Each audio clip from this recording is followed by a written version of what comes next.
अस्सलामुअलैकुम। मोहम्मद अज़हर सिद्दीक़ अपने programme political diaries के साथ हाजिर खिदमत है। 21 जून 2022 बरोज़ मंगल आप सुबह ये प्रोग्राम देख रहे होंगे।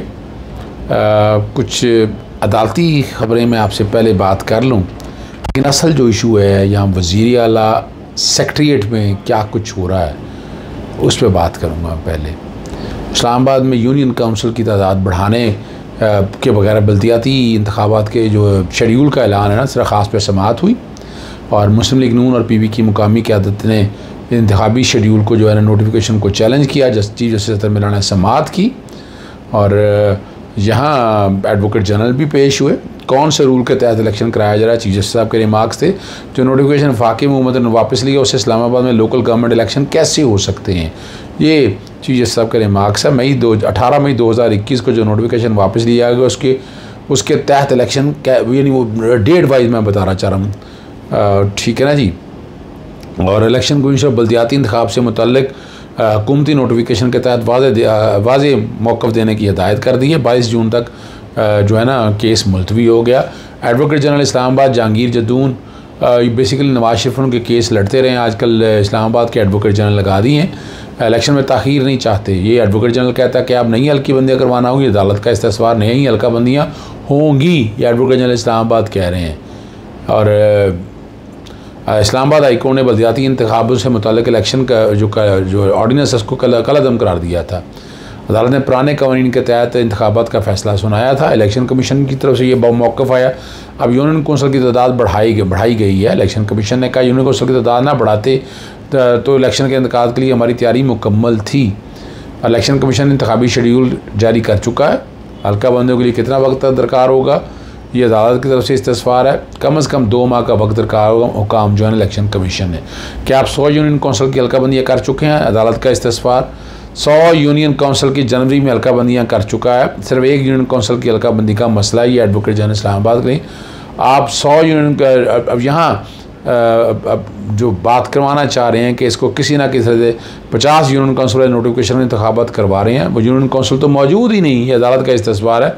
50 यूनियन कौंसिल का नोटिफिकेशन मई 2021 को वापस लिया जा चुका है। इलेक्शन कमीशन वफाकी हुकूमत के नोटिफिकेशन के मुताबिक इलेक्शन करवाने का पाबंद है। ये अदालत है, वक्त दिया जाए, हम अदालत को इस पर मुतमिन करते हैं। इलेक्शन कमीशन के हुकाम ने कहा जिम्मेदारी है कि वफाकी हुकूमत के हवाले से सारे मामले को देखे। 22 जून तक जैसे मैंने कहा समाअत मुलतवी हो गई है। और साबिक स्पीकर कौमी असम्बली असद कैसर का गिरफ्तारी से बचने के लिए इस्लामाबाद हाई कोर्ट से रजू। चीफ जस्टिस अतर मिलाना ने समाअत की। ये मस्जिद नबी वाले वाक़े के बाद PTI तमाम सियासी रहनुमाओं की दरख्वास्त यकजा करते हैं। वफाकी वज़ीर साबिक वफाकी शेख रशीद और असद कैसर की दरख्वास्तें में यकजा करने का कह दिया। मुल्क भर में मुकदमात के फरिस्त जो है ना फराहम करने की इस्तदा और असद कैसर की गिरफ्तारी से रोकने की गुजारिश की है। साबिक वज़ीर इमरान ने कॉल पर लॉन्ग मार्च में शरीक हुआ था जिस पर मुकदमा दर्ज हुए। मुख्तलिफ जगहों पर पुलिस और FI ने असद के खिलाफ मुकदमा दर्ज किए रखे। तमाम दर्जात और असद कैसर के खिलाफ तमाम मुकदमा जो गैर कानूनी है, पुलिस और FI को मुकदमा दर्ज में गिरफ्तारी से रोका जाए। दरख्वास्त में सेक्रेटरी दाखिला IG पंजाब और बाकी सब लोगों का 28 जून के लिए अदालत ने ये समाअत मुलतवी कर दी है। अब जो सबसे अहम इशू जो मैंने आपके सामने रखना है वो है कि यहाँ क्या कुछ हो रहा है, पंजाब कैसे चलाया जा रहा है, लूट मार कैसे चल रही है, मर्ज़ी से काम हो रहे हैं। पुलिस के ये इमरान खान साहब का स्टाइल नहीं था, ना उस्मान बुज़दार साहब का, लेकिन ये इस तरह बांध के रखा हुआ है उन्होंने अपने MPs को और उनके जायज़ नाजायज़ काम सारे हो रहे हैं। Personal secretary doctor Nabeel Awan है।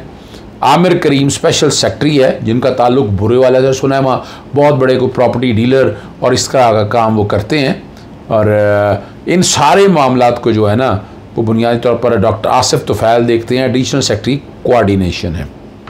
अब काम क्या रखा हुआ उन्होंने, हर डिवीजनल लेवल के ऊपर ना डेप्टी सेक्रेटरी जो है ना वो मुख्तलिफ MPA के वो काम करता है। और याद रखिएगा टेलीफोन पे, व्हाट्सएप पे, ऐसे डायरेक्टिव ये सब जारी हो रहे हैं और कोई इनको पूछने वाला नहीं है, जो मर्जी कर दें। और वहाँ एक इसी तरह के वैद नवास वगैरह कई लोग मौजूद हैं, साहिवाल डिवीज़न से है।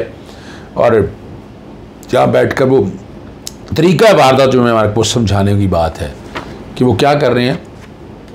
मैंने MP आता है, उसकी स्कीमें हैं, कोई पुलिस से काम है, नौकरियों में भर्ती है, तो उन्होंने इनके पास जाना है, किसी के पास नहीं जाना। और ये अथॉराइज है, उनके काम देखते हैं और काम धड़ाधड़ किए जा रहे हैं। अभी इलेक्शन, ज़मीनी इलेक्शन भी हो रहे हैं, यानी तरक्याती स्कीमें जो है ना वो WhatsApp पे अप्रूव होके जा रही हैं, और उसी तरह काम सारा चल रहा है, पोस्टिंग, ट्रांसफ़र, ये सारे।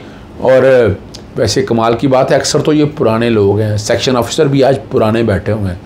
तो उस्मान बुज़दार साहब की हुकूमत के हवाले से आप यहाँ से अंदाज़ा लगा सकते हैं। फिर एक बड़ी अहम है, adviser to chief minister Punjab, ये जो है ना हमज़ा के हवाले से 90 शराब पे बैठते हैं, ख्वाजा अहमद हसान है। तमाम कंपनियां जितनी भी पंजाब के अंदर है, जो सब उनके अंदर चली गई हैं। अब मज़ा आया आपको कि नहीं, कि कैसे ये लूटमार और ये तरीका वारदात चल रहा है, सिर्फ आप तक बताना है।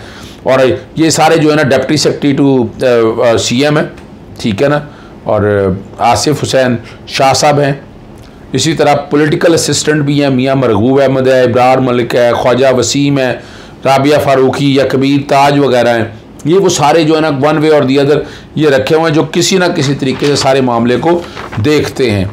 और जहांगीर तरीन ग्रुप या मुनारफ अराकीन के लिए एक अलहदा, जो मैंने ट्वीट भी किया, अली रज़ा रिजवी जो है डिप्टी सेक्रेटरी, वो जायज़ नाजायज़ इंस्ट्रक्शन दी हुई हैं, करी जाओ काम। ये तो इमरान खान साहब नहीं कर सकते, तो बहरहाल ये धड़ल्ले से ये लोग काम कर रहे हैं। उस्मान बुज़दार साहब के दौर में वहाँ सिर्फ चाय शाय से गुजारा होता था, अब वह बाकायदा दोपहर का खाना दिया जाता है, सेकंड टाइम के हवाले से भी। और ये नॉर्मल रूटीन है, ये चल रहा है, यानी इसे पीछे नहीं हट रहा है, ये चीज़ें चल रही हैं और बड़ी तेज़ी से चल रही हैं। और यूँ जो है वज़ीर आला हाउस उस्मान बुज़दार का किस तरह इलेक्शन को मैनेज कर रहा है, रिगिंग के हवाले से, नवाजने के हवाले से, और अपना लायामल जो भी इन्होंने को देना है उसको सामने रख कर ये इन कामों को लेकर वो चल रहे हैं। अगली जो बात है, क्या हो रहा है, इलेक्शन कब होने जा रहे हैं, या वाकई इलेक्शन जो हैं ये अनाउंस कर दिए जाएंगे, असम्बलियाँ तहलील कर दी जाएंगी। तो मेरा जवाब बहुत बड़ा मनफी में है। कोई असम्बलियाँ तहलील नहीं हो रही, और ये खींच के लेके जाएंगे। फिर मैं बताता हूँ आपको, अक्टूबर में कहेंगे तहलील करनी है, हम मार्च और अप्रैल में इलेक्शन कराना चाहते हैं। बिल्कुल नहीं, ये अगस्त 2023 तक मामला सारों को लेकर चल रहे हैं, और इनका इरादा यही है कि ये सारे काम वो करते रहें अपने तौर पर। और इससे अगला जो काम है ना, रिगिंग का, ट्रांसफ़र, पोस्टिंग, सारा इन सारे प्रोसेस से एडवांटेज ये लेना है कि अगला जो इलेक्शन आना है 2023 का, वो भी इन सारी सियासी जमातों के आज तमाम 13 की 13 सियासी जमातें इमरान के खिलाफ उठ खड़ी हुई। आपने महंगाई मार्च पे इतना ज़बरदस्त लोग वहाँ, इतने लोग हर इलाके में इकट्ठे हुए और उन्होंने यक ज़ुबान होकर इसको कंडेम किया। आप यहाँ से अंदाज़ा लगा सकते हैं कि इमरान खान साहब जहाँ भी जिन लोगों के साथ बैठे हैं वो काम कर रहे हैं, और जिस तेज़ी से वो काम कर रहे हैं वो आप लोगों के सामने हैं। अब अगला सवाल है ज़िमनी इलेक्शन के हवाले से। ज़िमनी इलेक्शन के हवाले से मैं क्या बैठा हूँ कि वो 20 में से 15 सीटें उन्होंने तय कर ली हैं, और इलेक्शन कमीशन शायद उनकी मुआवनत के लिए बैठा होगा। 15 सीटें वो ले जाना चाहते हैं, 5 सीटें जो है ना PTI की। तो ये जो इलेक्शन है ये अगला स्टाइल भी बताएगा, अगला तरीक़ाकार भी बताएगा कि अब आगे की चीज़ें किस तरफ को चल रही हैं। और ज़िमनी इलेक्शन जीतने के लिए मैंने आपको आइडिया दे दिया है कि चीफ मिनिस्टर सेक्रेटरीट में क्या कुछ हो रहा है, एंटी करप्शन का इस्तेमाल हो रही है, पुलिस का इस्तेमाल हो रही है, ट्रांसफ़र और पोस्टिंग, वो मैंने कुछ चीज़ें आप तक बताई हैं।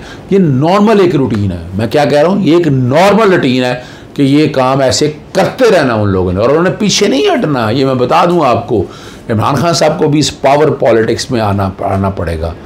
जहाँ पहले वज़ीर कानून फ़ारूक नसीम थे, वो अपने तरीके से काम कर रहे थे और वकीलों को एडवांटेज नहीं दिया उन्होंने। वकील फिर बड़ी मुश्किल से इमरान खान साहब जिस तरह इकट्ठा कर रहे हैं, लेकर जा रहे हैं, और उनको अपने ज़ोरे बाजू बनाएंगे तो फिर इसके नताइज बहुत बेहतर होंगे। वकीला ने हमेशा एक पॉजिटिव किरदार अदा किया है और चीज़ों को मंतकी अंजाम तक पहुँचाया है। ये याद रखिएगा, मैं फिर बात कह रहा हूँ, ये याद रखिएगा, इसके बगैर गुजारा नहीं है। और इमरान खान साहब क्या वाकई इस हुकूमत को गिरा सकेंगे, ये वो सवाल है जो मेरे पास तो जवाब है, जवाब आप ढूंढिएगा।